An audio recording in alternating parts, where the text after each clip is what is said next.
Hello my lovely people, कैसे हैं आप लोग। मुझे पता है आप लोग बहुत अच्छे हैं, एकदम मस्त हैं और मेरी स्टोरीज इतना पसंद कर रहे हैं, इसके लिए थैंक यू सो मच। अगर आप मेरे चैनल पर नए हैं तो जल्दी से चैनल को सब्सक्राइब कर लीजिए। स्टोरी पसंद आए तो लाइक कीजिए और शेयर जरूर कीजिए। चलिए आज की स्टोरी स्टार्ट करते हैं। आज की स्टोरी है परेशान आत्मा। यह कहानी एक गांव की है जिसका नाम है कोलागढ़। कोलागढ़ का जंगल बहुत भयानक है। उस जंगल में भूत प्रेतों का ज्यादा डर था। वहां के लोगों का मानना था कि आत्माएं भूत प्रेत होते हैं। उन्होंने भी इस बात का तब यकीन किया जब उन्होंने यह सब अपनी आंखों से देखा। उस गांव में एक औरत थी। उसका दिमाग कुछ ठीक नहीं था। उसका पति भी एक एक्सीडेंट में मर गया था। तब से वह कुछ अजीब सी हो गई थी। कुछ लोग उसे पागल कहते थे। एक बार की बात है कि सुबह सुबह गांव का एक आदमी जिसका नाम भोलाराम था, वह शहर की ओर कुछ जरूरी काम से निकल पड़ा। गांव के आने जाने का एक ही रास्ता था, वह भी जंगल से गुजरता था। इसलिए लोग उसमें अंधेरे में डर के मारे नहीं जाते थे और शाम होते ही कोई जंगल की तरफ नहीं जाता था। भोलाराम जब उस जंगल से जा रहा था तो गांव से कुछ दूर ही जंगल में उसे एक औरत की लाश पेड़ पर लटकी नजर आई। वह एकदम डर गया और भागता हुआ गांव वापस आया। कुछ लोगों ने उसे इस तरह से भागते देख कहा, क्या हुआ भोलाराम, तुम तो अभी शहर के लिए निकले थे और तुम भागते हुए वापस क्यों आ गए। तब भोलाराम ने बताया कि मैंने अभी किसी की लाश को पेड़ पर लटकते देखा। वह लाश किसी औरत की है। देखते देखते सारा गांव इकट्ठा हो गया कि क्या हो गया, कहाँ है लाश, चलो चलकर देखते हैं। अब सारा गांव उसे देखने को चल दिया। देखते क्या है कि एक औरत की लाश पेड़ पर लटक रही है। देखते ही गांव वालों ने कहा कि यह तो पागल लग रही है। कुछ लोगों ने कहा इसे नीचे उतारो और इसका दाह संस्कार कर दो। कुछ लोगों ने कहा छोड़ो, इसका है ही कौन जो इसे आग देगा। वैसे भी इससे सारा गांव परेशान हो गया था, चलो इससे तो पीछा छूटा। कुछ बूढ़े लोगों ने कहा कि ऐसा नहीं कहते, शरीर का दाह संस्कार करना जरूरी होता है, नहीं तो उसकी आत्मा भटकती रहती है। तो कुछ लोगों ने कहा कि तू जाकर उतार ले उसे और कर दे दाह संस्कार। बड़े आए सुझाव देने वाले। वैसे भी इस जंगल में आत्माओं की कमी नहीं है और एक और आत्मा सही। चलो धीरे धीरे सारे लोग चलते बने। दोस्तों 8-10 दिन तक वह लाश ऐसे ही पेड़ पर लटकती रही। किसी ने उसे उतारा तक नहीं। एक दिन अचानक उस लाश की रस्सी टूटकर पेड़ पर अटक गई और पत्तों से छुप गई। समय बीतता गया। एक दिन गांव का हरिया नाम का व्यक्ति उस रास्ते से जा रहा था कि उसे वही पागल सामने दिखाई दी। वह एकदम डर गया। उसका सारा शरीर कांपने लगा और उसके पलक झपकते ही वह गायब हो गई। हरिये ने सोचा कि मैं तो मन में ऐसे ही सोच रहा था कि वह आगे चल दिया। तभी एकदम उसकी ओर एक सांड दौड़ते हुए आया और उसे जोर से टक्कर मार के चला गया। हरिया उल्टा गिरा। उसको बहुत जोर से चोट आई। उसने जैसे ही पीछे मुड़ के देखा तो कोई नहीं। उसने जैसे ही फिर आगे देखा तो उसके आगे एक औरत खड़ी हो गई। वह एकदम डर गया और कांपने लगा। उसकी शक्ल तो ऐसी थी कि एक तरफ की गाल की हड्डियां और एक तरफ जला हुआ चेहरा, आंखें अंदर धसी हुई, नाखून बड़े बड़े। वह उसे देखकर ऐसा डरा कि वह बेहोश होकर गिर पड़ा। उसकी आंख खुली तो वह एकदम डर गया। उसने अपने आप को घने जंगलों के बीचों बीच पाया। उसके पेट में तो पानी हो गया। चारों तरफ से आवाज आ रही थी, कहीं पत्तों में खरखर की आवाज तो कहीं शेर की दहाड़ने की आवाज। वह इतना डरा हुआ था कि उसे तो भागना ही नहीं आ रहा था। वह वहां से धीरे धीरे डरता हुआ जंगल में से भटकता हुआ बाहर आया। उसे जंगल से निकलते निकलते अंधेरा हो गया था। अब और डर रहा था कि पहले तो एक भूत था, पर अब ना जाने कितनों से पाला पड़ेगा। पता नहीं आज मैं यहाँ से जिंदा निकलूंगा कि नहीं। उसके मन में अजीब अजीब से ख्याल आ रहे थे। वह भागता ही चला जा रहा था। भागते भागते वो जाने कैसे उस जंगल से बाहर निकल के आया। उसे इस हालत में देख कुछ लोगों ने उससे पूछा कि इतनी रात को कहाँ से आ रहे हो, तुम्हें डर नहीं लगता क्या? उसने कुछ भी जवाब नहीं दिया। उसे विश्वास नहीं हो रहा था कि मैं गांव में जिंदा आ गया हूँ। उसकी हालत देखकर कह रहे थे इस हरिया को क्या हो गया है। वह घर पहुंचा और जाकर ओढ़कर सो गया। उसकी औरत ने उसे खाना खाने के लिए कहा, पर उसने कुछ जवाब नहीं दिया। उसने रात को एक सपना देखा और उस सपने में उसी परेशान आत्मा को देखा। वह उसे रो रो कर कह रही थी कि मुझे बचा लो, मुझे इस नरक से बचा लो, यह लोग मुझे मार डालेंगे। ऐसा सपना देखकर वह खड़ा हुआ।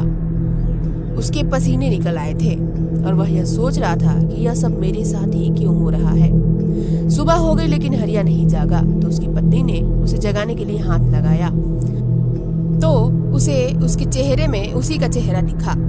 वह चिल्ला पड़ा। तब उसकी बीवी ने कहा, क्या हुआ?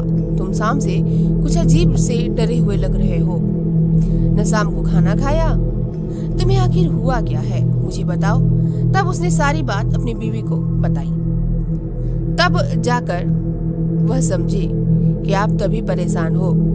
धीरे धीरे यह बात सारी गांव में फैल गई कि वह पागल औरत भूत बन गई है।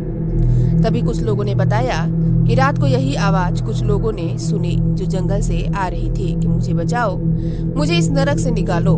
अब तो सारे लोग परेशान थे कि शहर का जाने का रास्ता भी बंद हो गया। अब हम लोग क्या करें? तब कुछ लोगों ने कहा कि हम लोगों को किसी महान आदमी की सलाह लेनी होगी कि यह सब मंजारा क्या है। तब किसी एक आदमी ने कहा कि पास के गांव में नथीलाल भगत जी रहते हैं। वह आत्माओं के बारे में बहुत कुछ जानते हैं। जब सुखिया के लड़के को एक आत्मा ने पकड़ लिया था, तब उन्हीं ने उस आत्मा से उसे छुड़ाया था। तब कुछ लोगों ने कहा यही ठीक रहेगा। सब लोगों ने उस भगत जी को गांव में बुलाया और उन्हें सारी घटना बता दी। भगत जी ने कहा कि तुमने उसके शरीर को न जलाकर बहुत बड़ी गलती कर दी, चाहे वो कैसी भी थी। इतना बड़ा जंगल होके भी तुम लोगों से 4 लड़कों का बंदोबस्त नहीं हो पाया था। इंसान कैसा भी हो, जब वह मर जाता है तो उसका दुश्मन भी उसकी अर्थी को कंधा देने के लिए आ ही जाता है। पर तुमने तो सारी सीमाएं तोड़ दी। चलो, अब जो भी हो गया उससे निपटने के लिए अब तैयारी करो। तब भगत जी ने हवन किया और अपना ध्यान लगा के देखा तो उसे वह आत्मा बंधी हुई नजर आई। तब पंडित जी ने उसे पूछा कि तुम यहाँ किसने बांध रखा है? तब उसने कहा, मुझे एक दरिंदे ने बांध रखा है। पहले उसने मुझे मार के पेट पर लटका दिया था। फिर गांव वालों ने मेरे शरीर का अंतिम संस्कार भी नहीं किया। मेरे शरीर को उसने कहीं छुपा के रख दिया है। इसने मेरी आत्मा को कैद कर लिया है।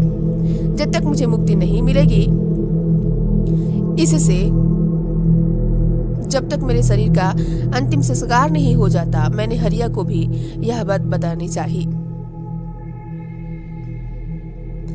जब तक मैं उसे कुछ बताती, पर उससे पहले ही वह हंसी दरिंदे ने मुझे उसे चोट पहुंचाकर बेहोश कर दिया तथा तब मैंने उसे उससे बचा लिया था। तब पंडित जी सब समझ गए और कहा कि तुम चिंता मत करो, मैं तुम्हें अवश्य मुक्ति दिलवाऊंगा। तब भगत जी ने आंखें खोली। तब उन्होंने कहा, चलो मुझे उस पेड़ के पास ले चलो जहां वह मरी थी। पंडित जी ने कहा कि जिस तरीके से अंतिम संस्कार करते हैं वह सारा सामान ले चलो। तब गांव वाले सारा सामान लेकर चल दिए। पंडित जी आगे आगे और गांव वाले पीछे पीछे। उन्होंने देखा कि वह पेड़ तो बहुत बड़ा हो गया है, वह बहुत घना हो गया है और लाश का कुछ भी अता पता नहीं है, नहीं उसकी हड्डियों का। तब पंडित जी ने कहा कि सारे लोग ऊपर चढ़ के ढूंढो, हमें यह काम शाम होने से पहले करना ही होगा। तब सारे लोग उस पेड़ पर चढ़कर उस लाश को ढूंढने लगे। बहुत देर तक वह लाश नहीं मिली। सारे लोग सोचने लगे लाश गई तो गई कहाँ, न हड्डियों का पता, एक भी हड्डी नहीं मिली। तब पंडित जी ने नींबू दे दिया सबको और कहा, जहाँ यह नींबू लाल हो जाए समझना लाश वहीं पर है। 2-3 मिनट के बाद एक आदमी ने कहा, यह रही लाश, यह तो हड्डियों का ढांचा है। उसका इतना कहना ही था कि सारे लोग चीखने लगे, भूत भूत। उनके सामने एक भयानक आदमी खड़ा है। उसकी यह बड़ी बड़ी दांत आंखें लाल लाल, मुंह भेड़िए जैसा, ये बड़े नाखून। लोग डर के मारे ऊपर से कूद गए। एक को तो उस भेड़िए ने ऐसे पकड़ के फेंका कि वह सीधा नीचे आके गिरा। हा हा हा हा चिल्लाने लगा, कोई नहीं ले जाएगा इसे, यह मेरी है, इसे मैंने वर्षों से सजा के रखा है। उसने गुस्से में सारा पेड़ झकझोर दिया। ऐसा होते देख पंडित जी ने मंत्र पढ़ना शुरू किया। पंडित जी को मंत्र पढ़ते देख उसने उन पर हमला बोल दिया। पंडित जी को उठाकर फेंक दिया, पर पंडित जी के मंत्र बंद नहीं हुए। उन्होंने जो मंत्र पढ़ पढ़ के उसके ऊपर मिट्टी फेंकी, उसके शरीर पर जहां जहां मिट्टी पड़ी उसका शरीर वहीं से गलता जा रहा था।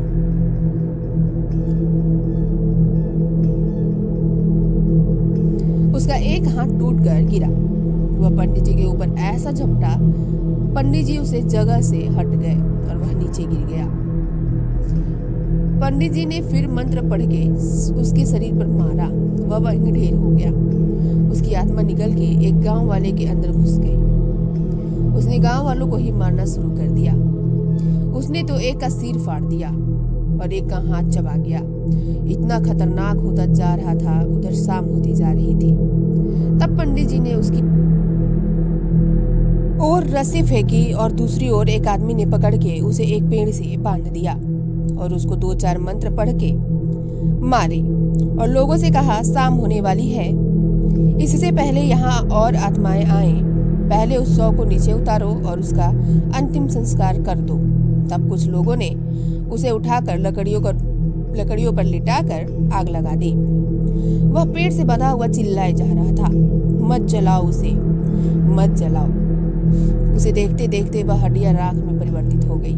उसमें से एक ज्वाला उठती हुई बाहर आई और पंडित जी को नमस्कार किया और कहा कि अगर इसको मारना है तो उसके पहले वाले शरीर को जला दो, तब वह खुद उसके शरीर से निकल जाएगा। ऐसा कहते हुए वह आग का गोला बनकर आकाश की ओर चली गई। तब पंडित जी ने देर न करते हुए उसके शरीर को भी जला दिया। तब वह फिर चिल्लाया, मुझे मत जलाओ। बहुत चिल्लाया वो कि मुझे मत जलाओ, मत जलाओ। तब तक आग उसके शरीर को जला चुकी थी और उसकी आत्मा उस गांव वाले के शरीर से निकलकर आकाश में चली गई। तब उस आदमी को रस्सी से छोड़ दिया। तब उसका शरीर होश में आया। तब सब लोग उसे लेकर गांव आए। तब सबने भगत जी को राम राम कहा और भगत जी अपने गांव चले गए। तब से उस गांव में शांति आ गई। तो फ्रेंड्स, आप लोगों को यह स्टोरी कैसी लगी प्लीज कमेंट करके जरूर बताइएगा मुझे, और कैसी स्टोरी पसंद करेंगे मुझसे सुनना ये भी जरूर बताइएगा।